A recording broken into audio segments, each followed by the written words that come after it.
আসসালামু আলাইকুম। আজকে আমি অখনির রেসিপি আপনাদের দেখাবো।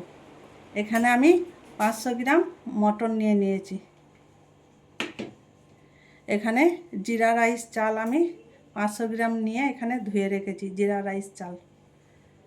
আর কি মশলা নিয়েছি অখনির জন্য আপনাদের একটু দেখিয়ে দিই।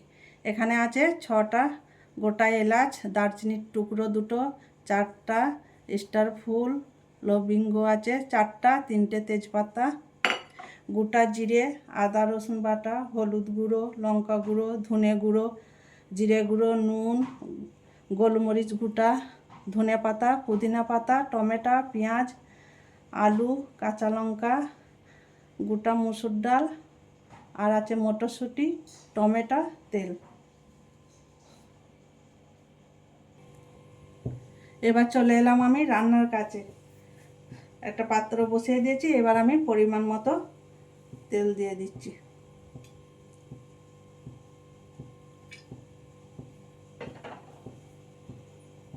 তেল দিয়ে দিয়েছি। এবার তেলটা গরম হয়ে গেছে। এবার আমি এখানে 6টা এলাচ, 2টো দারচিনির টুকরো দিয়ে দিলাম, 4টা স্টার ফুল দিয়ে দিলাম, আর 5টা লবঙ্গ আমি দিয়ে দিলাম। এখানে 15-20টা মতো গোলমরিচ গোটা দিয়ে দিচ্ছি। এখানে 2 চামচ গোটা জিরে দিয়ে দিচ্ছি, আর 3টে তেজপাতা। এবার সব গোটা মশলাগুলো আমি ভালো করে গরম করে নেব।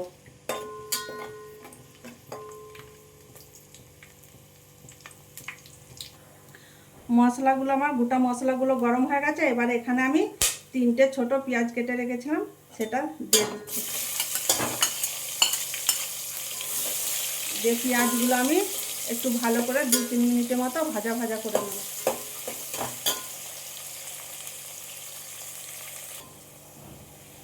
পেঁয়াজটা আমি এরকম ভাজা ভাজা করে নিয়েছি। এবার আমি মটনটা এখানে দিয়ে দিচ্ছি।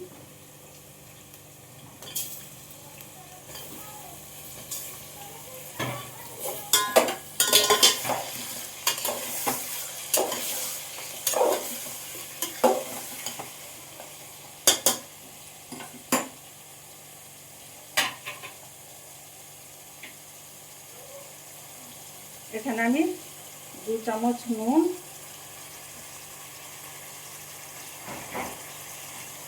আর 2 চামচ আদা রসুন বাটা দিয়ে দিচ্ছি।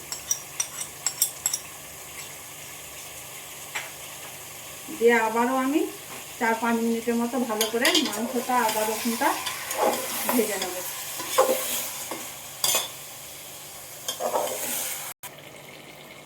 মটনটা আমার আদা রসুনের সাথে ভালো করে 4 মিনিট ধরে ভাজা হয়ে গেছে। এবারে এখানে আমি 1 কাপ মটরশুঁটি নিয়েছিলাম, সেটা দিয়ে দিচ্ছি। আর 1 কাপের একটু বেশি গোটা মসুর ডাল নিয়েছি, সেটা আমি এখানে দিয়ে দিচ্ছি। এগুলো দেওয়ার পর আবারও আমি 4-5 মিনিট ধরে এটা মটনের সাথে ভালো করে মসুর ডাল আর মটরশুঁটি ভালো করে আমি 4-5 মিনিট ধরে ভেজে নেব। আর এখানে আমি 2টো ছোট আলুকে কেটে রেখেছিলাম, সেটাও এখানে দিয়ে দিচ্ছি।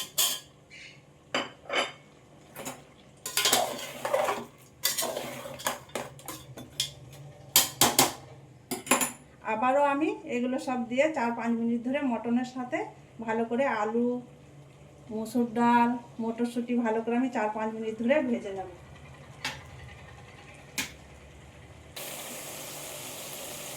4-5 মিনিট ধরে আমার মাংসটা ভালো করে ভাজা ভাজা হয়ে গেছে। এবার আমি এখানে 1.5 চামচের মতো হলুদ গুঁড়ো, 1.5 চামচের মতো লঙ্কার গুঁড়ো, 1.5 চামচ ধনে গুঁড়ো, আর 1/2 চামচ জিরে গুঁড়ো দিয়ে দিলাম। এবার এগুলো আমি মাংসের সাথে ভালো করে মশলাগুলো কষিয়ে নেব 4-5 মিনিট ধরে।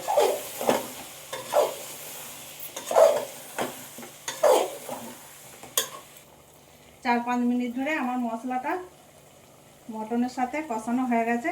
এবারে আমি এখানে 1 কাপের মতো পুদিনা পাতা আর 1 কাপ ধনে পাতা আর 2টো কাঁচা লঙ্কা আমি এরকম পিসাই করে রেখেছি, এটা দিয়ে দিচ্ছি। আর একটা বড় টমেটো এখানে দিয়ে দিলাম। দিয়ে আবারও আমি 3-4 মিনিটের মতো মটনের সাথে ভালো করে এসব মশলাগুলো আমি কষিয়ে নেব 4-5 মিনিটের মতো।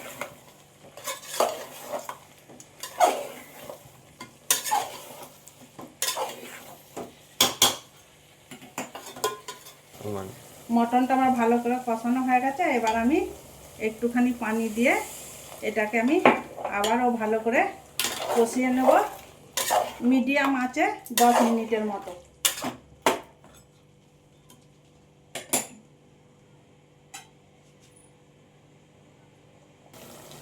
মটনটা আমার 10 মিনিট ধরে কষানো হয়ে গেছে। আমি এখানে আবারও একটুখানি পানি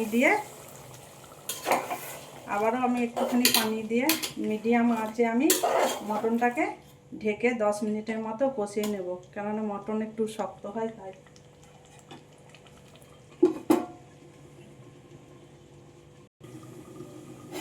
এবার 10 মিনিট হয়ে গেছে মাংসটা কষানো। এই দেখুন বন্ধুরা, অনেকটাই মাংসটা সেদ্ধ হয়ে এসেছে। এবার আমি এর মধ্যে আমি 500 গ্রাম জিরা রাইস নিয়েছি, সেই পরিমাণে আমি এখানে পানি দিয়ে দিচ্ছি।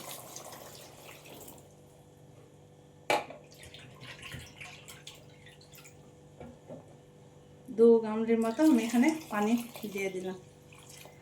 এবার পানিটা দিয়ে আমি এটা ঢেকে দেবো ভালো করে যতক্ষণ না ফুটছে।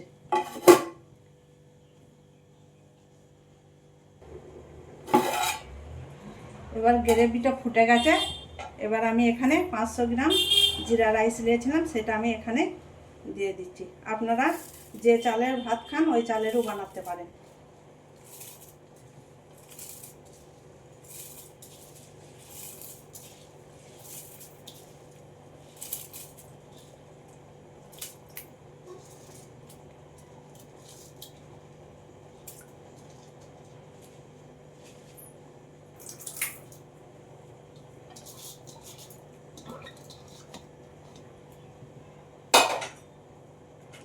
এবার আমি একটুখানি নাড়িয়ে দিচ্ছি। এবার এটাকে আমি ফুল আঁচে ঢাকা দিয়ে আমি এটা 10 মিনিটের মতো ফুটিয়ে নিচ্ছি।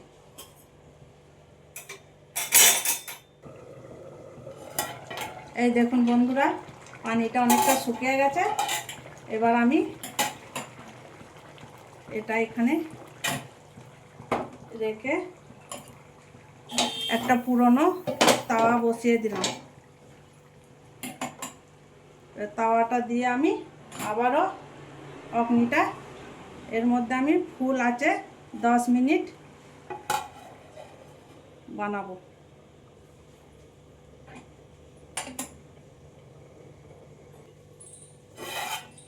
এই দেখুন বন্ধুরা, 10 মিনিট হয়ে গেছে, ফুল আঁচে এটা পাকানো। এবার আমি ওপর থেকে একটুখানি গরম মশলা ছড়িয়ে দিচ্ছি। আবারও আমি ভালো করে গরম মশলাটা মাখিয়ে দেবো অগ্নির সাথে।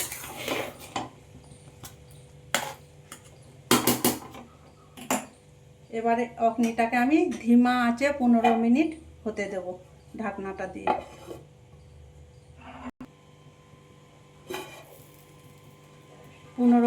15 মিনিট হয়ে গেছে বন্ধুরা। এই দেখুন আমার অগ্নি ফাইনালি তৈরি হয়ে গেছে। এবার আমি গ্যাসটা বন্ধ করে দিলাম। এই অগ্নির রেসিপি আপনাদের ভালো লাগলে লাইক, সাবস্ক্রাইব, কমেন্ট করে আমার সাথে থাকবেন।